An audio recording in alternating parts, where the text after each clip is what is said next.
ఈరోజు ప్రకాశం జిల్లా కార్యవర్గ సమావేశాన్ని ఈరోజు మేము ఏర్పాటు చేసుకోవడం జరిగింది. ముఖ్యంగా ఈ కార్యవర్గ సమావేశానికి మరి ముగ్గురు రాష్ట్ర స్థాయి చైర్మన్లు ఈ సమావేశంలో పాల్గొంటూ ఉన్నారు. ముఖ్యంగా మాకు సోదర సమానులు షరీంలమ్మ గారి టీంలో మరి ముందుండి అందరం కలిపి పనిచేసినటువంటి వ్యక్తులం. రాష్ట్ర స్పోర్ట్స్ సెల్ చైర్మన్గా ఉన్నటువంటి సోదరుడు కమలాకర్ గారు, అలాగే మరో సోదరుడు మన గుంటూరు జిల్లా వాసి, ఈయన విశాఖపట్నం వాసి, ఈయన గుంటూరు జిల్లా వాసి నవీన్ నాయుడు గారు, వినయ్ నాయుడు గారు. ఈయన వచ్చేసి రాజీవ్ గాంధీ పంచాయతీరాజ్ సంఘటన్ సంబంధించి రాష్ట్ర అధ్యక్షుడిగా ఉన్నారు. ఆయన కూడా మన సమావేశానికి వచ్చారు. మరో మిత్రుడు మనందరికి సుపరిచితుడు, ఈ జిల్లా నుంచి కేకేసి రాష్ట్ర అధ్యక్షుడిగా ఉన్నటువంటి కైపు కృష్ణారెడ్డి గారు కూడా మీ అందరికీ సుపరిచితులే. అలాగే వేదిక ఉన్నటువంటి సిటీ ప్రెసిడెంట్ మన ఆదినారాయణ రెడ్డి గారు, మిగతా మిత్రులందరూ కూడా మరి పేరు పేరున అందరికీ ధన్యవాదాలు తెలియజేస్తా ఉన్నా. ఈరోజు కార్యవర్గ సమావేశంతో పాటు ఈ యొక్క 3 శాఖలకు సంబంధించినటువంటి జిల్లా అధ్యక్షుల నియామకానికి సంబంధించి ఈ సమావేశం జరుగుతూ ఉంది. నూతన జిల్లా కార్యవర్గాన్ని 23 మందితో నియమించుకోవడం జరిగింది. ఇంకా మండల పార్టీ అధ్యక్షులను కూడా మరి కొన్ని అసెంబ్లీ నియోజకవర్గాల్లో ఇప్పటికే మరి పూర్తి చేయడం జరిగింది. దర్శి అలాగే మార్కాపురం నియోజకవర్గాల్లో మండల పార్టీ అధ్యక్షులను పూర్తి స్థాయిలో నియమించడం జరిగింది. అలాగే కొండేపి అసెంబ్లీ నియోజకవర్గం నుంచి కూడా 2 మండలాలకు సంబంధించి అధ్యక్షులు నియమించుకోవడం జరిగింది. మిగతా నియోజకవర్గాల్లో కూడా కనిగిరిలో ఒక 2 మండలాలు, ఇంకా మిగతా బ్యాలెన్స్లు ఉన్నాయి. ఇవన్నీ కూడా మండల స్థాయి కమిటీలను కూడా త్వరలో పూర్తి చేసుకోబోతా ఉన్నాం.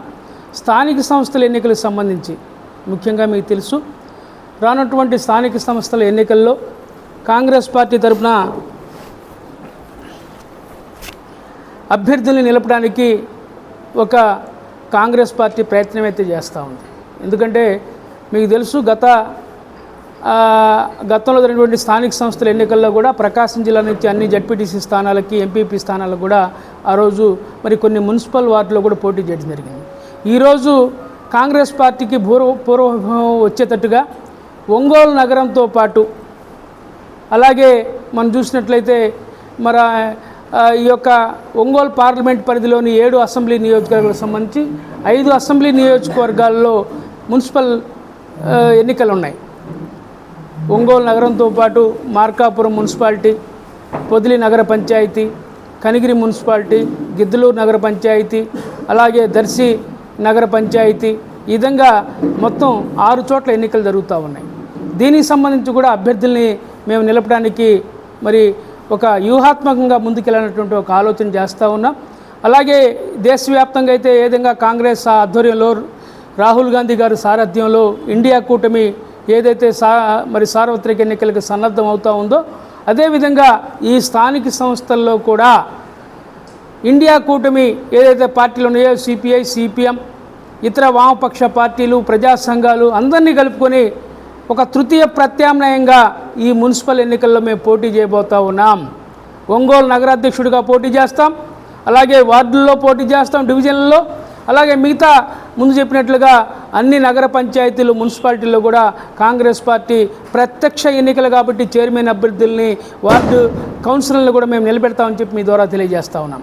అలాగే మనం చూసినట్లయితే మనం ఇంకా ఏదైతే జడ్పీటీసీలు ఉన్నాయో, ఈ యొక్క 56 జడ్పీటీసీలు ఉమ్మడి ప్రకాశం జిల్లాలో, ఈ 56 జడ్పీటీసీలతో పాటు ఎంపీపీ స్థానాలు, పంచాయతీలను కూడా మరి కాంగ్రెస్ పార్టీ అభ్యర్థుల్ని పెట్టి గెలిపిస్తామని చెప్పి మీ ద్వారా తెలియజేస్తూ ఉన్నాం. అలాగే ఈ జిల్లాలో ఉంటున్న అనేక సమస్యలు మీకు తెలియంది కాదు. ఎలుగొండ ప్రాజెక్టు రేపు 31వ తారీఖున ముఖ్యమంత్రి చంద్రబాబు నాయుడు గారు మరి ప్రారంభిస్తామని చెప్తా ఉన్నారు. ప్రారంభించడాన్ని మేము సంతోషిస్తున్నాం, స్వాగతిస్తూ ఉన్నాం. అయితే 30 సంవత్సరాల కళది 96లో చంద్రబాబు నాయుడు శంకుస్థాపన చేశాడు. 30 సంవత్సరాలు పూర్తి అవుతూ ఉంది. ఆయన రేపు ప్రారంభిస్తా అని చెప్తా ఉన్నాడు. సంతోషమే. కానీ నిర్వాసితులు భూములు ఇచ్చినటువంటి 74,000 ఎకరాల భూముల్ని మరి ఆ యొక్క రైతులు ఈ యొక్క ప్రాజెక్ట్ నిర్మాణానికి మరి భూములు ఇచ్చారు. ఈరోజు వాళ్ళందరినీ లేచిపోమని చెప్తా ఉన్నారు. ఇంకా దాదాపు 5,000 మంది పైచిలకు నిర్వాసితులకి ఇంకా డబ్బులు ఇవ్వనటువంటి పరిస్థితి. ఇంకా డబ్బులు ఇవ్వకుండా వాళ్ళని లేచిపోమంటే వాళ్ళు ఏం చేయాలా? దయచేసి అది గమనించమని చెప్పి ప్రభుత్వాన్ని కోరుతూ ఉన్నాం. ఇప్పుడే ఇల్లు ఖాళీ చేయిస్తూ ఉన్నారు. ప్రభుత్వం గొంతు మీద కత్తి పెట్టి మీరు ఇల్లు ఖాళీ చేస్తారా లేదని చెప్పి వాళ్ళు అడుగుతూ ఉన్నారు. ఇది చాలా బాధాకరం. దీన్ని మేము తీవ్రంగా ఖండిస్తూ ఉన్నాం. ముందు నిర్వాసితులకి ఏదైతే మీరు చెప్పినటువంటి 2013 భూ సంస్కరణల ఈ యొక్క భూ సంస్కరణల చట్టం ప్రకారంగా వాళ్ళకి నిర్వాసితులందరికీ కూడా ఇవ్వాలని చెప్పి మేము కోరుతూ ఉన్నాం.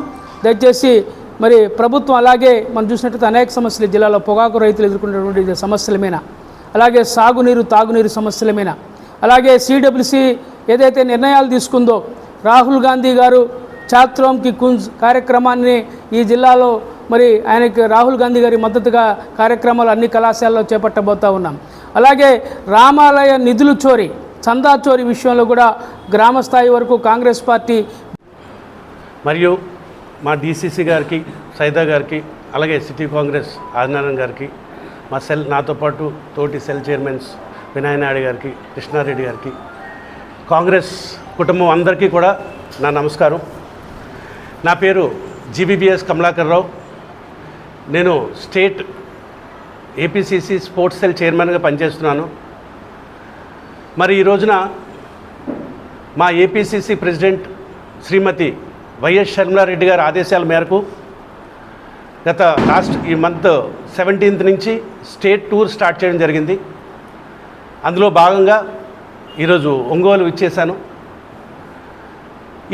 ఈ టూర్ తాలూకా సారాంశం ఏంటి అంటే ప్రతి డిస్ట్రిక్ట్ కూడా వెళ్ళి ప్రతి క్రీడాకారుల్ని కలిసి అసలు ప్రాబ్లమ్స్ ఏంటున్నాయి, స్పోర్ట్స్ కోసం ఇష్యూస్ ఏంటున్నాయి క్లియర్గా డిస్ట్రిక్ట్లో కనుక్కొని వాళ్ళ ప్రాబ్లమ్స్ సాల్వ్ చేయడానికి కాంగ్రెస్ పార్టీ తరఫున ఒక భరోసా ఇవ్వడానికి, మరియు మీకు ఈరోజు పరిస్థితులు చూస్తే మీ అందరికీ తెలుసు బీజేపీ గవర్నమెంట్ ఆఖరికి చదువును కూడా అమ్మేస్తుంది. మొన్న neat national eligibility entrance test అంటారు దాన్ని. అంటే ఆ టెస్ట్ ద్వారా ఫ్యూచర్లో డాక్టర్స్ అవుతారు. ఆ టెస్ట్లో పాస్ అయిన తర్వాత చదువుకొని బాగా మార్క్స్ వస్తే డాక్టర్స్ అవుతారు. సో ఈ బీజేపీ గవర్నమెంట్ ఇలాంటి డాక్టర్స్ విషయంలో కూడా చదువుని అమ్మేస్తే రేపొద్దున మనకి ఎలాంటి డాక్టర్లు తయారవుతారు అనేది మనం భయపడాలి. దగ్గు వస్తే ఆపరేషన్ అంటారేమో, లేకపోతే గూగుల్ చూసి సర్జరీలు చేస్తారో మనకు తెలీదు. సో ఇంత దారుణమైన పరిస్థితిలో ఈ 12 సంవత్సరాలు ప్రతి ఒక్కరిని కూడా ఎన్ని రకాలుగా ఆడుకోవాలో అన్ని రకాలుగా బీజేపీ గవర్నమెంట్ ఆడుకుంటుంది. అదృష్టం ఏంటంటే ఈరోజు ప్రతి ఒక్క సిటిజన్ ఆఫ్ ఇండియాలో ప్రతి ఒక్కరికి ఒక అవగాహన వచ్చింది. ఈ బీజేపీ గవర్నమెంట్ చేస్తున్న అన్యాయాలు డైరెక్ట్గా తెలుసుకున్నారు. సో 100కి 1000% రాబోయే కాలంలో రాబోయే రోజుల్లో కాంగ్రెస్ పార్టీ పాలన వస్తుంది. ఎందుకంటే ఈరోజు పార్టీలకు అతీతంగా ప్రజలందరికీ న్యాయంగా ఉండే గవర్నమెంట్ కావాల్సి వచ్చింది, కావాలని తెలిసి వచ్చింది. సో మేమందరం కూడా కాంగ్రెస్ పార్టీ తరఫున ఈ రోజు నుంచి ఎక్కడ అన్యాయం జరిగినా కూడా, ఎలాంటి అన్యాయం జరిగినా కూడా, నేను మార్నింగ్ ఆదినారాయణ గారితో స్పోర్ట్స్ గ్రౌండ్కి వెళ్ళాను. అక్కడ పిల్లలు చెప్తున్నారు అసలు మినిమం గ్రౌండ్ కూడా లేదంట.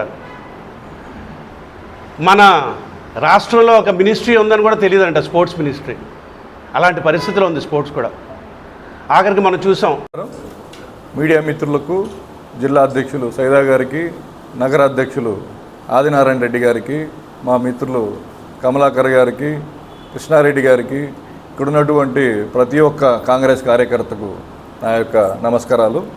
ఈరోజు రాజీవ్ గాంధీ పంచాయతీరాజ్ సంఘటన్ ఆల్ ఇండియా కాంగ్రెస్ కమిటీలో అనుబంధ విభాగమైనటువంటి రాజీవ్ గాంధీ పంచాయతీరాజ్ సంఘటన్ దేశవ్యాప్తంగా టాలెంట్ హంట్ ప్రోగ్రామ్ని నిర్వహిస్తుంది. ఆ కార్యక్రమాన్ని ఈరోజు మన ఒంగోలు నుంచి మేము దీన్ని మళ్ళీ స్టార్ట్ చేస్తున్నాం. రాజీవ్ గాంధీ పంచాయతీరాజ్ సంఘటన అనేది పూర్తిగా స్థానిక సంస్థల్ని బలోపేతం చేసే విధంగా పనిచేసేటువంటి ఒక ప్రత్యేకమైన విభాగం.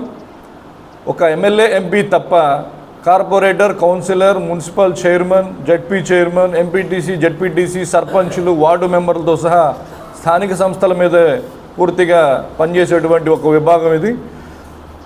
ఈరోజు రాబోయే స్థానిక సంస్థల్ని ఒకసారి మనం దృష్టిలో పెట్టుకొని అదేవిధంగా పార్టీ వార్డు స్థాయి నుంచి గ్రామ స్థాయి నుంచి బలోపేతం చేసుకునే విధంగా ఈ యొక్క ప్రోగ్రామ్ని మేము తయారు చేసాం. టోటల్గా మీరు చూసే ఉంటారు, సంఘటన సృజనతో జిల్లా ప్రెసిడెంట్లు సిటీ ప్రెసిడెంట్లు ఎలా అయితే ఎన్నుకోవడం జరిగిందో ఈ టాలెంట్ అండ్ ప్రోగ్రాంతో మా పంచాయతీరాజ్ విభాగానికి కూడా ఎన్నుకోబడినటువంటి పిఆర్ఐ మెంబర్లు ఎవరైతే గతంలో పంచాయతీరాజ్ విభాగంలో పనిచేసి ఉన్నారో, అంటే ఈ కౌన్సిలర్ కానీ సర్పంచ్ కానీ ఈ విభాగం నుంచి వాళ్ళని ముఖ్య ప్రాధాన్యత ఇస్తూ వారిని జిల్లా అధ్యక్షులు గాను మరియు సిటీ కమిటీలు గాను వార్డు మెంబర్లు గాను పూర్తి స్థాయిగా వార్డు నుంచి గ్రామ స్థాయి నుంచి కూడా కాంగ్రెస్ పార్టీని మళ్ళీ పూర్వవైభవం తీసుకొచ్చే విధంగా మా యొక్క కార్యాచరణ ఉంటుంది.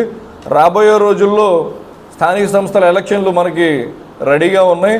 దానిలో పూర్తి స్థాయిగా మన సైదా గారి ఆధ్వర్యంలో జిల్లాలో ప్రతి ఒక్క వార్డు నుంచి కూడా మా యొక్క కాంగ్రెస్ పార్టీ ప్రాతినిధ్యం ఉండేలాగా కాంగ్రెస్ పార్టీని బలోపేతం చేసే విధంగా మేము ముందుకు వెళ్తున్నాం.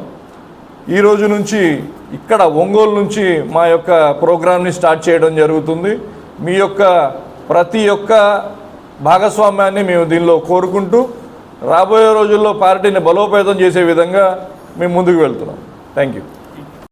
డిసిసి అధ్యక్షులు Sheikh Saida garu, Andhra Pradesh Congress committee sports cell chairman Kamalakar Rao garu, Panchayati Raj state chairman Vinay గారు, ఇక్కడికి వచ్చేసినటువంటి కాంగ్రెస్ మిత్రులు, ప్రింట్ అండ్ ఎలక్ట్రానిక్ మీడియా మిత్రులకు నమస్కారం.